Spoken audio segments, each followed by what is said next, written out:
വിദ്യാർത്ഥികൾക്കും PSC മാസ്റ്ററുടെ മറ്റൊരു വീഡിയോയിലേക്ക് സ്വാഗതം. നമ്മൾ ഇന്ന് ഡിസ്കസ് ചെയ്യുന്നത് 7ാം ക്ലാസ്സിലെ സാമൂഹ്യശാസ്ത്രം ഭാഗം 1 അതിൽ നമ്മൾ നേരെ പോകുന്നത് എത്രാമത്തെ ചാപ്റ്റർ ആണെന്ന് ചോദിച്ചാൽ ഒരു ഭരണഘടനയുടെ ചാപ്റ്ററാണ്. ആദ്യത്തെ 2 ചാപ്റ്റേഴ്സ് മധ്യകാല ഇന്ത്യയാണ്. 3ാമത്തെ ചാപ്റ്റർ ഭരണഘടനയും വഴികാട്ടിയും 3ാമത്തെ ചാപ്റ്ററിലേക്കാണ് നമ്മൾ പോകുന്നത്. ഓക്കെ, അപ്പോൾ നമുക്ക് എന്തൊക്കെയാണ് ഈ ചാപ്റ്ററിലുള്ളത് നോക്കാം. കോൺസ്റ്റിറ്റ്യൂഷൻ ഒരു ഇമ്പോർട്ടൻറ്റ് ടോപ്പിക് ആയതുകൊണ്ടാണ് നമ്മൾ നേരെ ഭരണഘടനയിലേക്ക് പോകുന്നത്. അപ്പോൾ ഭരണഘടന വഴിയും വഴികാട്ടി എന്ന് പറഞ്ഞ ചാപ്റ്ററാണ് പോകുന്നത്. ഫസ്റ്റ് ഒരു കോട്ടുണ്ട്, നമുക്ക് നോക്കാം. എല്ലാ പ്രതിസന്ധികളിൽ നിന്നും രക്ഷാകർതൃത്വത്തിൽ നിന്നും ഇന്ത്യയെ മോചിപ്പിക്കുന്ന ഒരു ഭരണഘടനയ്ക്കായി ഞാൻ പരിശ്രമിക്കും. ഏറ്റവും ദരിദ്രരായ മനുഷ്യർക്ക് രാജ്യത്തെ രൂപപ്പെടുത്തുന്നതിൽ കാര്യക്ഷമമായ ശബ്ദമുണ്ടാകുകയും രാജ്യം അവരുടേതാണെന്ന് അവർക്ക് തോന്നുകയും ചെയ്യണം. ഉച്ചനീതിത്വങ്ങളില്ലാതെ എല്ലാ സമുദായക്കാരും തികഞ്ഞ സൗഹാർദ്ദത്തോടെ ജീവിക്കുന്ന ഇന്ത്യക്കായാണ് എൻ്റെ പരിശ്രമം. തൊട്ടുകൂടായ്മയുടെയും ലഹരി വസ്തുക്കളുടെയും ശാപമില്ലാത്ത ഇന്ത്യ, പുരുഷന്മാരുടെ അവകാശങ്ങൾ അതേപോലെ സ്ത്രീകൾക്കും അനുഭവിക്കാനാകുന്ന ഇന്ത്യ. യങ് ഇന്ത്യ 1931 മഹാത്മാഗാന്ധിയുടെ യങ് ഇന്ത്യ എന്ന് പറഞ്ഞ പുസ്തകത്തിൽ നിന്നാണ് ഈ വരികൾ എടുത്തിരിക്കുന്നത്. അപ്പോൾ യങ് ഇന്ത്യ പ്രസിദ്ധീകരിച്ച വർഷം 1931. അതിൽ ഏതെങ്കിലും എല്ലാ പ്രതിസന്ധികളിൽ നിന്നും രക്ഷാകർതൃത്വത്തിൽ നിന്നും ഇന്ത്യയെ മോചിപ്പിക്കുന്ന ഒരു ഭരണഘടനയ്ക്കായി ഞാൻ പരിശ്രമിക്കും എന്നൊരു കോട്ട്. അല്ലെങ്കിൽ എന്ത് ചെയ്യാം, പുരുഷന്മാരുടെ അവകാശങ്ങൾ അതേപോലെ സ്ത്രീകൾക്കും അനുഭവിക്കാനാകുന്ന ഒരു ഇന്ത്യ. ആ ഒരു ഇത് കിട്ടുന്ന എവിടെ നിന്നാണെന്ന് ചോദിച്ചാൽ യങ് ഇന്ത്യ 1931. ഓക്കെ, ഭാവി ഇന്ത്യയുടെ ഭരണഘടനയിൽ എന്തെല്ലാം ആശയങ്ങൾ ഉണ്ടാകണമെന്നാണ് മഹാത്മാഗാന്ധിജി ആഗ്രഹിച്ചത്? പരമാധികാരം. അതിനകത്ത് പറയുന്നുണ്ട്, നമുക്ക് കറക്റ്റായിട്ട് നോക്കാം എന്തൊക്കെ വേണമെന്നാണ് പറയുന്നത്. അപ്പോൾ ഗാന്ധിജീൻ്റെ ഈ ഒരു കോട്ട് തന്നെ എന്തൊക്കെ പറഞ്ഞിട്ടുണ്ട്? എല്ലാ പ്രതിസന്ധികളിൽ നിന്നും രക്ഷാകർതൃത്വത്തിൽ നിന്നും ഇന്ത്യയെ മോചിപ്പിക്കുന്ന ഒരു ഭരണമാണ്. അതായത് നമുക്ക് എന്ത് വേണം? ഒരു പരമാധികാരം ഉണ്ടായിരിക്കണം, ഉച്ചനീതിത്വങ്ങളില്ല. അതായത് നമുക്ക് എന്തുണ്ടായിരിക്കണം? ലിംഗനീതി ഉണ്ടായിരിക്കണം. അതുപോലെ തന്നെ പുരുഷന്മാരുടെ അവകാശങ്ങൾ അതേപോലെ സ്ത്രീകൾക്കും തുല്യത ഉണ്ടായിരിക്കണം, അല്ലേ? സാഹോദര്യം, ഇതൊക്കെ എന്താണ്? ഗാന്ധിജിയുടെ ആശയങ്ങളാണ്. ഭാവി ഇന്ത്യയുടെ ഭരണഘടനയിൽ എന്തെല്ലാം ആശയങ്ങൾ ഉണ്ടാകണമെന്ന് മഹാത്മാഗാന്ധി ആഗ്രഹിച്ചു? പരമാധികാരം ഉണ്ടാവണം, സാഹോദര്യം ഉണ്ടാകണം, തുല്യത ഉണ്ടാവണം, ലിംഗനീതി ഉണ്ടാവണം. പരമാധികാരം, തുല്യത, സാഹോദര്യം, ലിംഗനീതി. ഇനി ഭരണഘടന. സ്വാതന്ത്ര്യ സമര സേനാനികളുടെ സ്വപ്നം എന്താണ് ഭരണഘടന എന്ന് പറഞ്ഞാൽ? ബ്രിട്ടീഷ് ആധിപത്യത്തിനെതിരെ ഉയർന്നു വന്ന ആദ്യത്തെ ബഹുജന സമരമായിരുന്നു 1857 ഒന്നാം സ്വാതന്ത്ര്യ സമരം. ഓക്കെ, അപ്പോൾ ബ്രിട്ടീഷ് ആധിപത്യത്തിനെതിരെ ഉയർന്നു വന്ന ആദ്യത്തെ ബഹുജന സമരമായിരുന്നു 1857 ഒന്നാം സ്വാതന്ത്ര്യ സമരം എന്ന് പറയുന്നത്. സൈനികർ, ഗോത്രവർഗ്ഗക്കാർ, രാജാക്കന്മാർ, പ്രഭുക്കന്മാർ, കർഷകർ തുടങ്ങിയ നിരവധി വിഭാഗങ്ങളാണ് സമരത്തിൽ പങ്കാളികൾ. ആരൊക്കെ പങ്കെടുത്തു? സൈനികരാണ് തുടങ്ങിയത്, അല്ലേ? അപ്പോൾ സൈനികരുണ്ടായിരുന്നു, ഗോത്രവർഗ്ഗക്കാരുണ്ടായിരുന്നു, രാജാക്കന്മാരുണ്ടായിരുന്നു, പ്രഭുക്കൾ ഉണ്ടായിരുന്നു, കർഷകർ ഉണ്ടായിരുന്നു. അപ്പോൾ എല്ലാ വിഭാഗം ആൾക്കാരുണ്ട്. സൈനികർ, പ്രഭുക്കൾ, രാജാക്കന്മാർ, ഗോത്രവർഗ്ഗക്കാർ, അതുപോലെ കർഷകർ. ഇവരൊക്കെ ഈ ഒരു 1857 ഒന്നാം സ്വാതന്ത്ര്യ സമരത്തിൽ പങ്കെടുത്തു. ജനങ്ങൾക്കിടയിൽ മതസൗഹാർദ്ദത്തിൽ ഊന്നിയ ദേശീയ ബോധം വളർത്തുന്നതിന് ഈ സമരം സഹായകമായി. ആ ഒരു 1857 സമരം എന്ന് പറയുന്നത് ദേശീയബോധം ഉണ്ടാക്കാൻ വേണ്ടിയിട്ട് സഹായിച്ചു. ദേശീയബോധം ശക്തിപ്പെട്ടതോടെ വൈദേശിക ആധിപത്യത്തിനെതിരെ ഇന്ത്യയുടെ വിവിധ ഭാഗങ്ങളിൽ ധാരാളം പ്രാദേശിക സംഘടനകൾ രൂപപ്പെട്ടു. Indian association, Madras native association, Pune Sarvajanik സഭ എന്നിവ അതിന് ഉദാഹരണങ്ങളാണ്. അതായത് ആ സമയത്ത് ഉരുത്തിരിഞ്ഞു വന്ന പ്രാദേശിക സംഘടനകളാണ് എന്തൊക്കെ? Indian association, Madras native association, Pune Sarvajanik സഭയൊക്കെ. പ്രാദേശിക സ്വഭാവമുള്ള ഇത്തരം സംഘടനകളിൽ നിന്ന് വിഭിന്നമായി ദേശീയതലത്തിൽ ഒരു സംഘടന ഉയർന്നു വന്നത് 1885 രൂപീകൃതമായ ഇന്ത്യൻ നാഷണൽ കോൺഗ്രസിലൂടെയാണ്. എന്താ പറഞ്ഞേ? പ്രാദേശിക സ്വഭാവമുള്ള ഇത്തരം സംഘടനകളിൽ നിന്ന് വിഭിന്നമായി ദേശീയ തലത്തിലൊരു സംഘടന ഉണ്ടായത് 1885 ഇന്ത്യൻ നാഷണൽ കോൺഗ്രസ് ആണ്. മറ്റേതൊക്കെ ഒരു പ്രാദേശിക സ്വഭാവം മാത്രമേ ഉണ്ടായിരുന്നുള്ളൂ. അതോടെ ദേശീയതലത്തിൽ ബ്രിട്ടീഷ് വിരുദ്ധ പ്രക്ഷോഭങ്ങൾക്ക് ഒരു സംഘടിത മാനം കൈവന്നു. അതായത് നമ്മൾ എന്തുണ്ടായി? INC രൂപീകരിച്ചു, അല്ലേ? ഇന്ത്യൻ നാഷണൽ കോൺഗ്രസ് 1885 രൂപീകരിച്ചു. അപ്പോൾ ഒരു സംഘടിത സ്വഭാവം വന്നു. ബ്രിട്ടീഷ് വിരുദ്ധ പ്രക്ഷോഭങ്ങൾക്ക് ഒരു സംഘടിത സ്വഭാവം.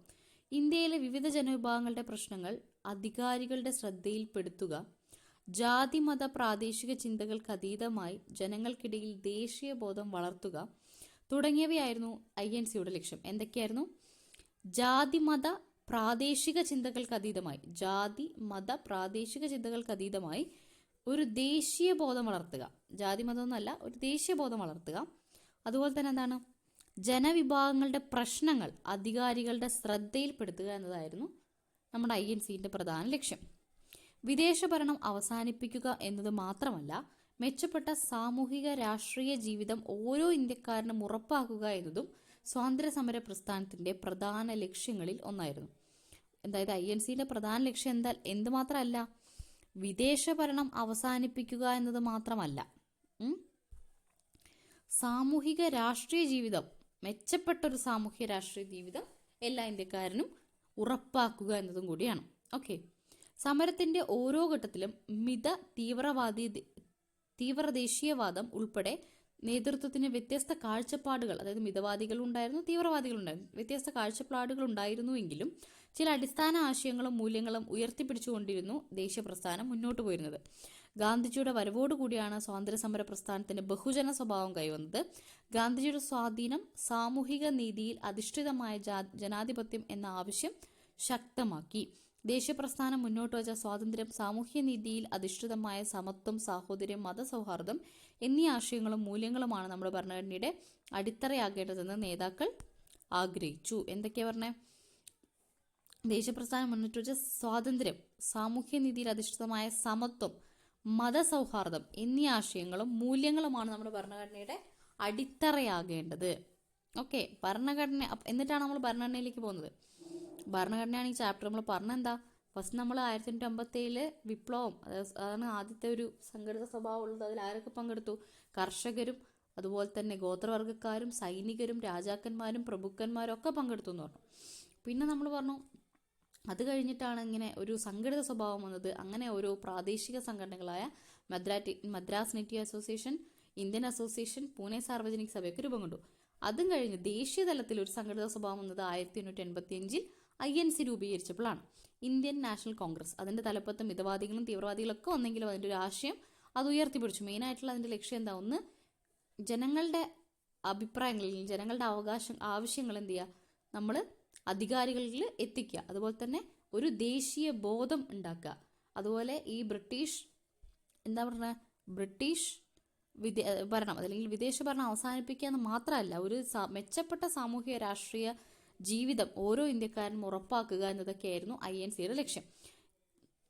ഓക്കെ, ഈ ദേശീയ പ്രസ്ഥാനം മുന്നോട്ട് വെച്ച ലക്ഷ്യങ്ങളാണ് സ്വാതന്ത്ര്യം, സാമൂഹിക നീതിയിൽ അധിഷ്ഠിതമായ സമത്വം, സാഹോദര്യം, മതസൗഹാർദ്ദം എന്നിവയൊക്കെ. അതൊക്കെ നമ്മുടെ ഭരണഘടനയുടെ അടിത്തറയാക്കേണ്ടതാണെന്ന് നേതാക്കൾ ആഗ്രഹിച്ചു. അപ്പോൾ നമ്മൾ ഭരണഘടനയിലേക്ക് വരികയാണ്. ഈ കാഴ്ചപ്പാടുകളാണ് നമ്മുടെ ഭരണഘടനാ നിർമ്മാണത്തിന് സ്വാധീനിച്ചത്. ഓക്കെ,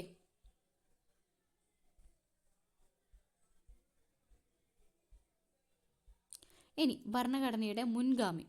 1947 ഓഗസ്റ്റ് 15 നമുക്ക് സ്വാതന്ത്ര്യം കിട്ടിയത്. പക്ഷെ ഭരണഘടന നിലവിൽ വന്നത് എപ്പോഴാണ്? 1950 ജനുവരി 26. അപ്പോൾ നമുക്ക് സ്വാതന്ത്ര്യം കിട്ടിയത് എപ്പോഴാണെന്ന് എല്ലാവർക്കും അറിയാം അല്ലേ? 1947 ഓഗസ്റ്റ് 15 സ്വാതന്ത്ര്യം കിട്ടി. ഭരണഘടന നിലവിൽ വരുന്ന എപ്പോഴാണ്? റിപ്പബ്ലിക് ആയത് 1950 ജനുവരി 26 അപ്പോൾ സ്വാതന്ത്ര്യം നേടി 2.5 വർഷത്തോളം എന്തായിരുന്നു ഇന്ത്യയുടെ ഭരണഘടനയും നിയമവും എന്നാണ് ഒരു കുട്ടി ചോദിക്കുന്നത്. ഓക്കെ, ബ്രിട്ടീഷുകാർ 1935 പാസാക്കിയ ഗവൺമെന്റ് ഓഫ് ഇന്ത്യ ആക്ട്. 1935 ബ്രിട്ടീഷുകാർ എന്ത് പാസ്സാക്കിയിട്ടുണ്ട്? ഗവൺമെന്റ് ഓഫ് ഇന്ത്യ ആക്ട് പാസ്സാക്കിയിട്ടുണ്ട്. എന്ന നിയമസംഹിതയാണ് റിപ്പബ്ലിക് ആയി മാറും വരെ, അതായത് നമ്മുടെ ഭരണഘടന നിലവിൽ വരുന്നത് വരെ രാജ്യം പിന്തുടർന്നത്. ഓക്കെ, റിപ്പബ്ലിക് ആയിട്ട് മാറുന്നവരെ നമ്മൾ എന്താ പിന്തുടർന്നത്? 1935 ഗവൺമെന്റ് ഓഫ് ഇന്ത്യ ആക്ട് ആണ്. ഓക്കെ, നമ്മുടെ ഭരണഘടനയുടെ പല ആശയങ്ങളും വ്യവസ്ഥകളും ഈ നിയമത്തിൽ നിന്നാണ് എടുത്തിരിക്കുന്നത്. ഭരണഘടനയുടെ പല കാര്യങ്ങളും നമ്മൾ 1935 ഗവൺമെന്റ് ഓഫ് ഇന്ത്യ ആക്ട് നിന്നാണ് കടംകൊണ്ടിരിക്കുന്നത്. 1950 ജനുവരി 26 നമ്മുടെ ഭരണഘടന നിലവിൽ വന്നത്. 1950 ജനുവരി 26. ഓക്കെ, 1935 ഗവൺമെന്റ് ഓഫ് ഇന്ത്യ ആക്ടിൽ 6 പ്രവിശ്യകളിൽ ദ്വിമണ്ഡല സഭകൾ വന്നു. കേന്ദ്രത്തിൽ ദ്വിമണ്ഡല സഭ വന്നു. കേന്ദ്രത്തിനും അന്നത്തെ പ്രവിശ്യകൾക്കുമായി അധികാരം വിഭജിച്ചു. 321 അതായത് അന്നത്തെ ഗവൺമെൻറ് ഓഫ് ഇന്ത്യ ആക്ട്, അതായത് അന്നത്തെ ആ ഒരു കോൺസ്റ്റിറ്റ്യൂഷൻ എന്ന് പറയുക സമാനമായ ഒരു ഇന്ത്യ ആക്ടിൽ 321 ഭാഗങ്ങളും 10 പട്ടികകളും ഉണ്ടായിരുന്നു. ദുർബല വിഭാഗങ്ങൾ, സ്ത്രീകൾ, തൊഴിലാളികൾ എന്നിവർക്ക് പ്രത്യേക മണ്ഡലങ്ങൾ അനുവദിച്ചു. അപ്പോൾ ചോദിക്കാം, ഇമ്പോർട്ടൻ്റ് ആയിട്ടുള്ളൊരു സാധനമാണ്. കാരണം എന്താ, ഇതുവരെ തരാത്തൊരു റെയർ ഫാക്റ്റ് ആണ് അല്ലേ. 1935 ഗവൺമെൻറ് ഓഫ് ഇന്ത്യ ആക്ടിൻ്റെ കുറച്ച് പ്രത്യേകതകളാണ്. ഒന്ന്, കേന്ദ്രത്തിൽ എന്ത് ചെയ്തു, ദ്വിമണ്ഡല സഭ വന്നു. കേന്ദ്രത്തിൽ ദ്വിമണ്ഡല സഭ വന്നു. 6 പ്രവിശ്യകളിൽ കേന്ദ്രത്തിൽ ദ്വിമണ്ഡല സഭ, 2 മണ്ഡലസഭ, 6 പ്രവിശ്യകളിൽ ദ്വിമണ്ഡല സഭ. സ്ത്രീകൾക്കും തൊഴിലാളികൾക്കും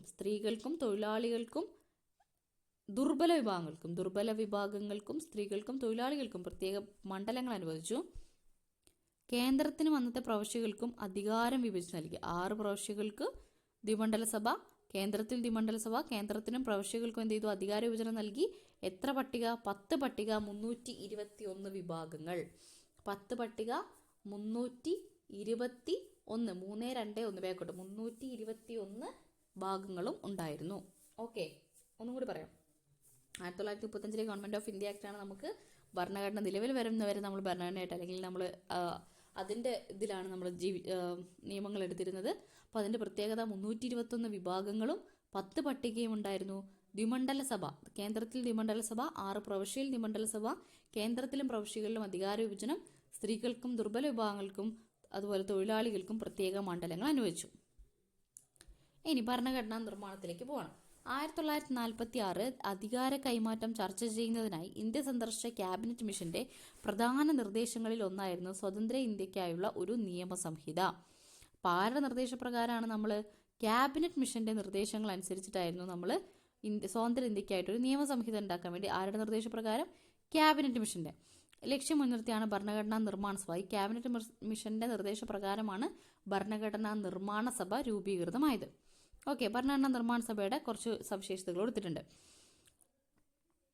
ഓക്കെ, ആദ്യ സമ്മേളനം 1946 ഡിസംബർ 9-നാണ്. അപ്പോൾ ഇപ്പോൾ അത് രൂപീകരിച്ച് 1946 ഡിസംബർ 6-ന് രൂപീകരിച്ചു. ഡിസംബർ 9-നാണ് എന്ത് ചെയ്യുന്നത്, ആദ്യത്തെ സമ്മേളനം. 1946 ഡിസംബർ 9-ന്. തെരഞ്ഞെടുക്കപ്പെട്ട അധ്യക്ഷനാരാണ്? അത് ഡോക്ടർ രാജേന്ദ്ര പ്രസാദ് ആണ്. ഓക്കെ, ആദ്യത്തെ അധ്യക്ഷനാരാണ്? സച്ചിദാനന്ദ സിൻഹയാണ്. തെരഞ്ഞെടുക്കപ്പെട്ടത് രാജേന്ദ്ര പ്രസാദാണ്.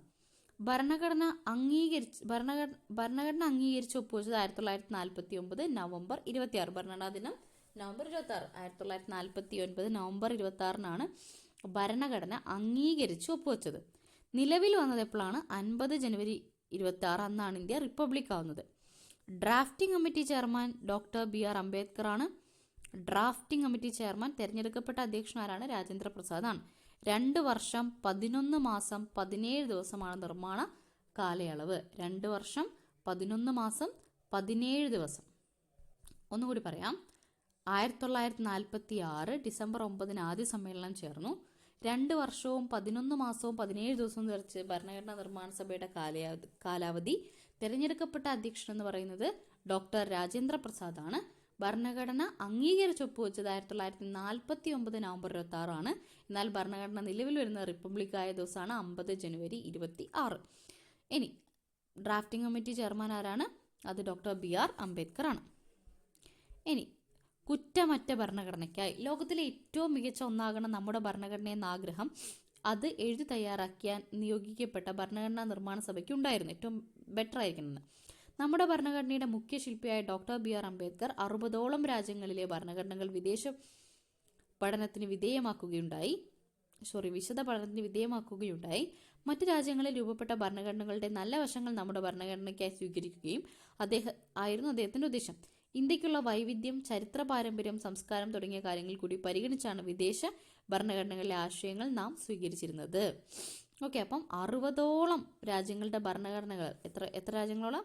60ഓളം രാജ്യങ്ങളുടെ ഭരണഘടനകൾ നോക്കി അതിൽ നിന്ന് ഏറ്റവും നല്ല കാര്യങ്ങൾ നമ്മൾ ഇന്ത്യൻ ഭരണഘടനയ്ക്ക് എടുക്കുക. അതായത് നമ്മുടെ ചരിത്രപരമായ കാര്യങ്ങൾ, ഇന്ത്യക്കുള്ള വൈവിധ്യവും ചരിത്രപരമായ സാംസ്കാരികവുമായിട്ടുള്ള കാര്യങ്ങൾ കണക്കിലെടുത്തുകൊണ്ട് അതിൻ്റെ നല്ല വശങ്ങൾ എടുത്തിട്ടാണ് നമ്മുടെ ഭരണഘടന ഉണ്ടാക്കിയിരിക്കുന്നത്.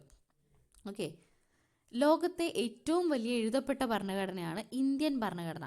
ഓക്കെ, ലോകത്തിലെ ഏറ്റവും വലിയ എഴുതപ്പെട്ട ഭരണഘടന 1950 ജനുവരി 26-ന് നിലവിൽ വന്നു നമ്മൾ പറഞ്ഞു.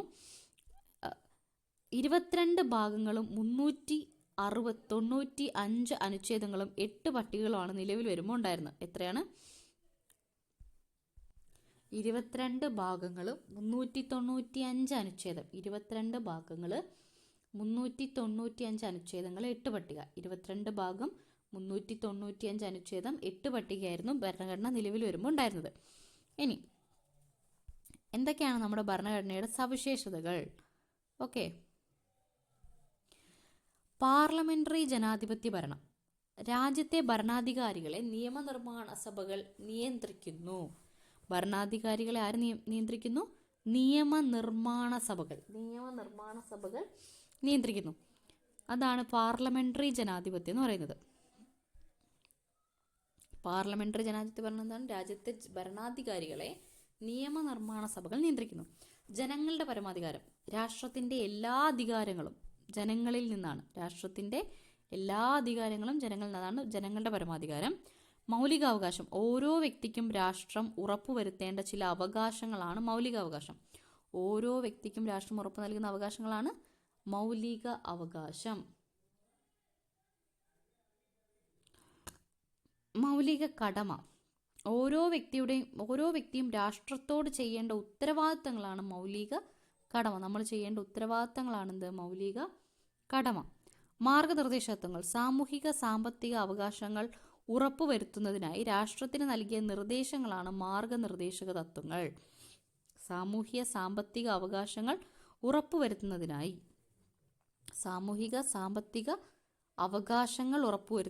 രാഷ്ട്രത്തിന് നൽകിയിരിക്കുന്ന നിർദ്ദേശങ്ങളാണ് മാർഗനിർദ്ദേശകത്വം. എന്താണ് നിയമവാഴ്ച?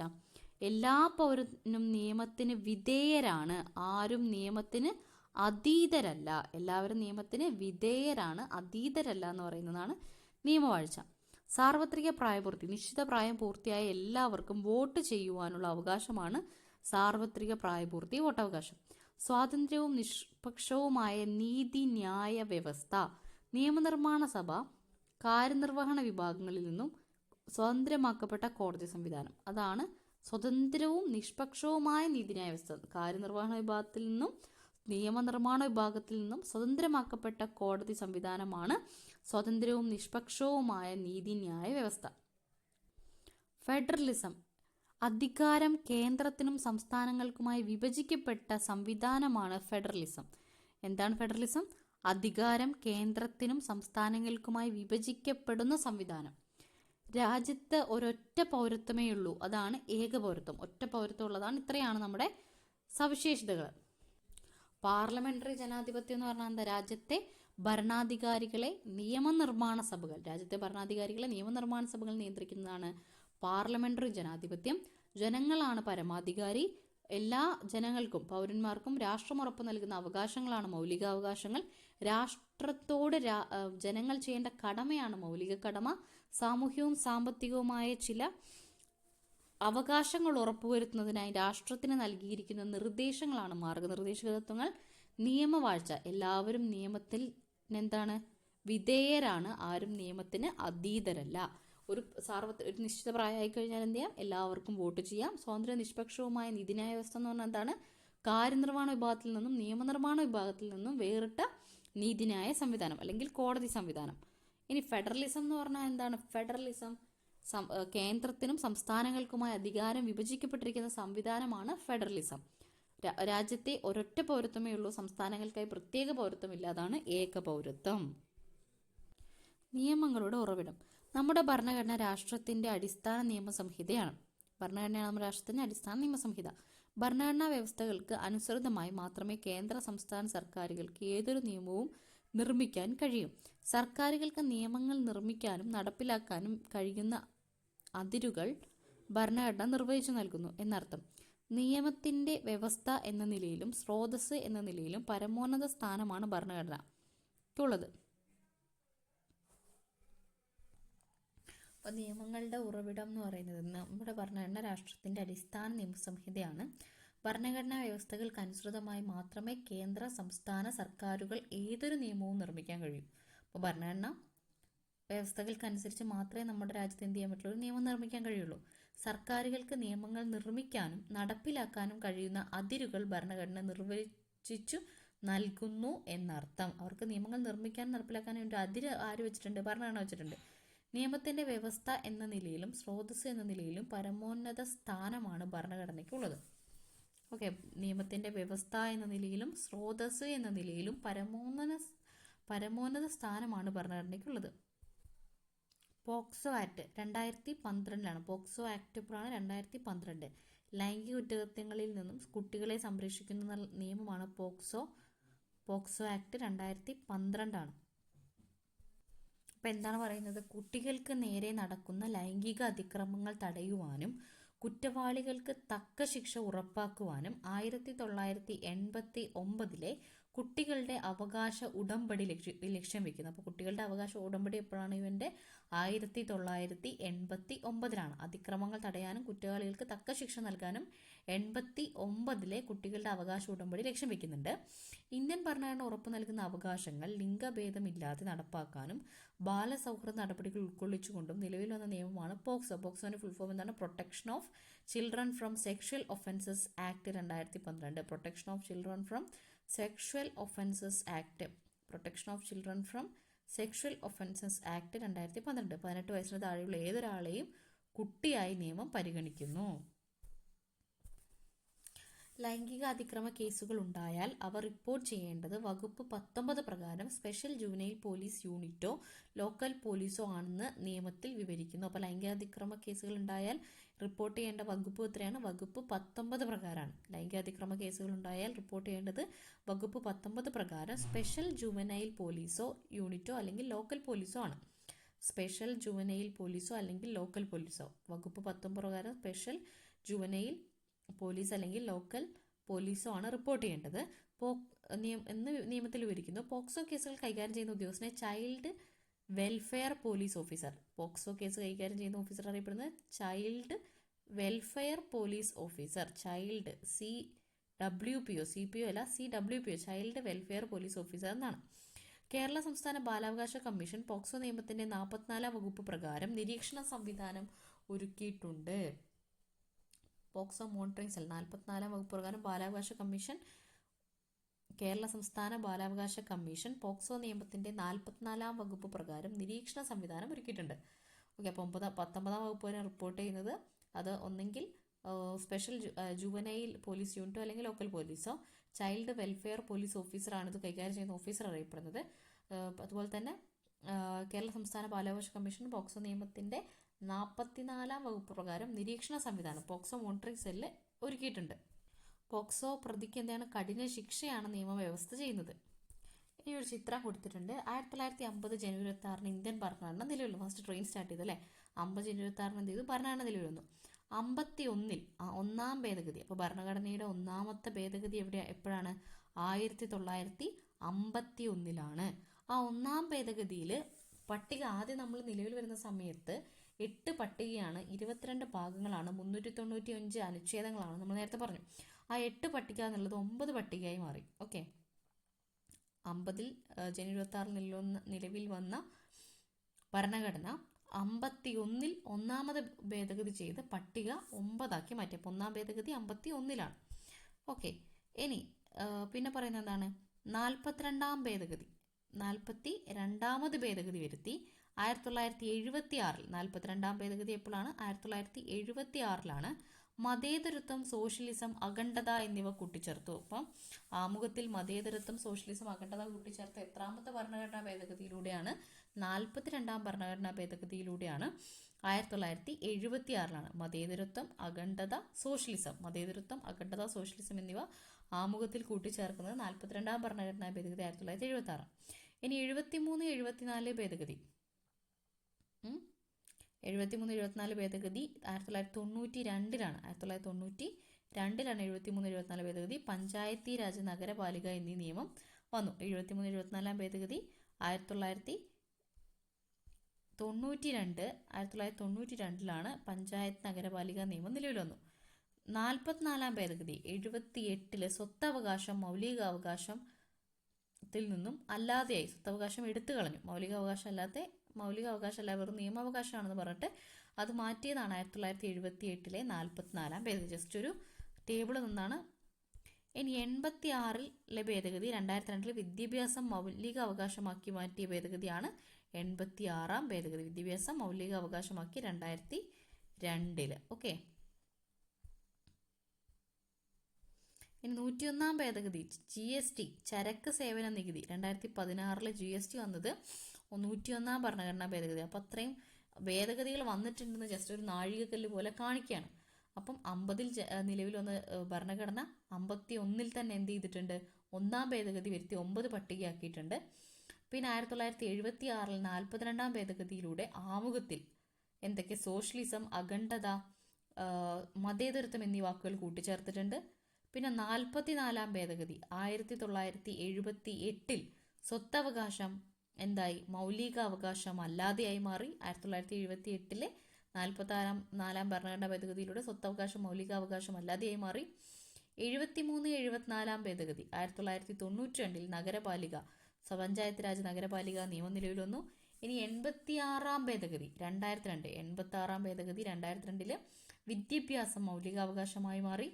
101-ാം ഭേദഗതി GST ബില്ല് നിലവിൽ വന്നു. GST ബില്ല് 2016-ലാണ് 101-ാം ഭേദഗതി GST ബില്ല് നിലവിൽ വന്നു. നിലവിലുള്ള ഭേദഗതി ഏതാണെന്നാണ് ലാസ്റ്റ് ചോദ്യം. അത് നമുക്ക് ലാസ്റ്റ് ഡിസ്കസ് ചെയ്യാം.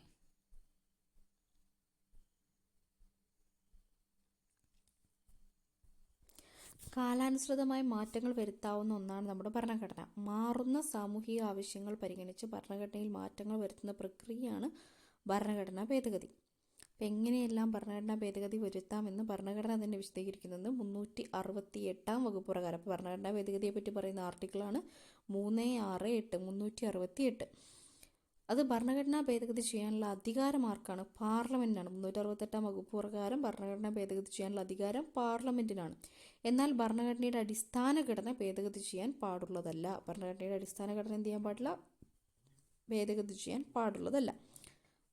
1973-ൽ കാസർഗോഡ് എടനീർ മഠത്തിൽ അധിപതിയായിരുന്ന കേശവാനന്ദ ഭാരതി കേരള സർക്കാരിനെതിരെ നൽകിയ കേസിലായിരുന്നു ഭരണഘടനയുടെ അടിസ്ഥാന ഘടനയിൽ യാതൊരു മാറ്റവും വരുത്താൻ പാടില്ലെന്ന് സുപ്രീം കോടതി വിധിച്ചപ്പം ഭരണഘടനയുടെ അടിസ്ഥാന ഘടനയിൽ മാറ്റാൻ പാടില്ല എന്ന് പറഞ്ഞപ്പോൾ കേസ് ഏതാണ്? Kesavananda Bharati versus state of Kerala ആയിരിക്കും. കേശവാനന്ദ ഭാരതിൻ്റെ ഒരു ചെറിയ ഡീറ്റെയിലിംഗ് കൊടുത്തിട്ടുണ്ട് അവിടെ അല്ലേ. 1973-ൽ കാസർഗോഡ് എടനീർ മഠത്തിൽ അധിപതിയായിരുന്ന കേശവാനന്ദ ഭാരതി. 1973-ൽ കാസർഗോഡ് എടനീർ മഠത്തിൽ അധിപതിയായ കേശവാനന്ദ ഭാരതി കേരള സർക്കാരിനെതിരെ കൊടുത്ത കേസിലായിരുന്നു ഇത് അടിസ്ഥാന ഘടനയിൽ മാറ്റം വരുത്താൻ പാടില്ല. അപ്പോൾ കേശവാനന്ദ ഭാരതി കേസ് 1973 അടിസ്ഥാന ഘടനയിൽ മാറ്റം വരുത്താൻ പാടില്ല എന്ന് കോടതി വിധി പ്രഖ്യാപിച്ചു. വിദ്യാഭ്യാസം മൗലികാവകാശം നമ്മൾ നേരത്തെ പറഞ്ഞു. 86-ാം ഭരണഘടനാ ഭേദഗതി 2002-ലാണ് വിദ്യാഭ്യാസം മൗലികാവകാശമായി പ്രഖ്യാപിച്ചത്. വിദ്യാഭ്യാസം മൗലികാവകാശമാക്കപ്പെട്ടത് 2002-ലെ 86-ാം ഭരണഘടനാ ഭേദഗതി പ്രകാരമാണ്. ഈ വ്യവസ്ഥകൾ ഭരണഘടനയിൽ 21A വകുപ്പായി കൂട്ടിച്ചേർത്തിട്ടുണ്ട്. അപ്പം വിദ്യാഭ്യാസം മൗലികാവകാശമാകിയ വകുപ്പ് ഏതാണ്? 21A ആണ്. ഓക്കെ. എത്രാമത്തെ ഭേദഗതിയാണ്? 86-ാമത്തെ ഭേദഗതിയാണ്. ഏതാണ് വർഷം ചോദിച്ചാൽ അത് 2002 ആണ്. ഈ ഭേദഗതി അനുസരിച്ച് 2009 ഓഗസ്റ്റ് 4 നിലവിൽ വന്ന നിയമമാണ് വിദ്യാഭ്യാസ അവകാശ നിയമം. ഏതാണ്? 2009 ഓഗസ്റ്റ് 4 തീയതി 2009 ഓഗസ്റ്റ് 4 തീയതി നിലവിൽ വന്ന നിയമമാണ് വിദ്യാഭ്യാസ അവകാശ നിയമം 2009. 6 മുതൽ 14 വയസ്സ് വരെ പ്രായമുള്ള എല്ലാ കുട്ടികൾക്കും സൗജന്യവും നിർബന്ധിതമായ വിദ്യാഭ്യാസം ഉറപ്പുവരുത്തണമെന്നുള്ളതാണ് ഈ നിയമം പറയുന്നത്. അപ്പോൾ എന്താണ് വിദ്യാഭ്യാസം അവകാശ നിയമം എന്ന് പറയുന്നത്? 86-ാം ഭരണഘടനാ ഭേദഗതി 2002 പ്രകാരം വിദ്യാഭ്യാസം മൗലിക അവകാശമായി മാറി. അത് 21A ആർട്ടിക്കിളിലാണ് കൂട്ടിച്ചേർത്തിരിക്കുന്നത്. അതുപ്രകാരം 2009 ഓഗസ്റ്റ് 4 നിലവിൽ വന്ന നിയമമാണ് വിദ്യാഭ്യാസ അവകാശ നിയമം 2009. അതുപ്രകാരം എന്ത് ചെയ്യണം? 6 മുതൽ 14 വയസ്സ് വരെ 6 മുതൽ 14 വയസ്സ് വരെയുള്ള കുട്ടികൾക്ക് എല്ലാ കുട്ടികൾക്കും സൗജന്യവും നിർബന്ധിതമായ വിദ്യാഭ്യാസം ഉറപ്പുവരുത്തുക എന്നുള്ളതാണ്. 6 മുതൽ 14 വയസ്സ് വരെയുള്ള കുട്ടികൾക്ക്. ഇനി ചെറു ഭരണഘടന അഥവാ മിനി കോൺസ്റ്റിറ്റ്യൂഷൻ എന്നറിയപ്പെടുന്ന ഭരണഘടനാ ഭേദഗതിയാണ് 42-ാം ഭരണഘടനാ ഭേദഗതി. 1976-ലെ 42-ാം ഭരണഘടനാ ഭേദഗതി. അതിൽ നമ്മൾ നേരത്തെ എന്ത് പറഞ്ഞു? സോഷ്യലിസം, മതേതരത്വം, അഖണ്ഡത എന്നീ വാക്കുകൾ കൂട്ടിച്ചേർത്തു എന്ന് പറഞ്ഞു അല്ലേ. ആമുഖത്തിൽ എഴുതി ചേർത്ത ഈ ഒരു 42-ാം ഭരണഘടനാ ഭേദഗതി പ്രകാരമാണ്. ഭരണഘടനയിൽ വേറെയും ചില മാറ്റങ്ങൾ ഈ ഭേദഗതിയിലൂടെ വരുത്തിയിരുന്നു. സുപ്രധാനമായ നിരവധി മാറ്റങ്ങൾ വരുത്തിയതിനാലാണ് ഈ ഭേദഗതിയെ മിനി കോൺസ്റ്റിറ്റ്യൂഷൻ എന്ന് പറയുന്നത്. അപ്പോൾ മിനി കോൺസ്റ്റിറ്റ്യൂഷൻ എന്നറിയപ്പെടുന്ന ഭരണഘടനാ ഭേദഗതി 42-ാം ഭരണഘടനാ ഭേദഗതി 1976. മെയിനായിട്ടുള്ള ഏറ്റ മാറ്റം എന്താണ്? ആമുഖത്തിൽ അഖണ്ഡത, മതേതരത്വം, സോഷ്യലിസം എന്നീ വാക്കുകൾ കൂട്ടിച്ചേർത്തു.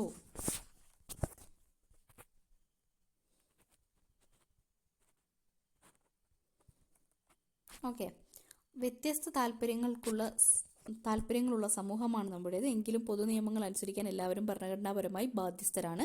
പുതിയ നിയമങ്ങൾ രൂപീകരിക്കപ്പെടുമ്പോൾ അവയ്ക്കെതിരെയുള്ള അഭിപ്രായങ്ങളും സമരങ്ങളും ഉയർന്നു വരാൻ സാധ്യതയുണ്ട്. അത് ജനാധിപത്യ സമൂഹത്തിൽ സ്വാഭാവികമാണ്. ഇങ്ങനെ ഉയരുന്ന എതിർപ്പുകളെ ഭരണഘടനാപരമായും ജനാധിപത്യപരമായും നമ്മൾ സമീപിക്കേണ്ടത്. വൈജാത്യങ്ങളും ഏറെയുള്ള നമ്മുടെ സമൂഹത്തിൽ ഭരണഘടന മുന്നോട്ട് വയ്ക്കുന്ന മൂല്യങ്ങൾ പൗരസമൂഹം ഉൾക്കൊള്ളുന്നതിലൂടെ മാത്രമേ ഇന്ത്യയെ പരമാധികാര, സ്ഥിതിസമത്വ, മതനിരപേക്ഷ ജനാധിപത്യ റിപ്പബ്ലിക്കായി ഉയർത്താൻ കഴിയൂ.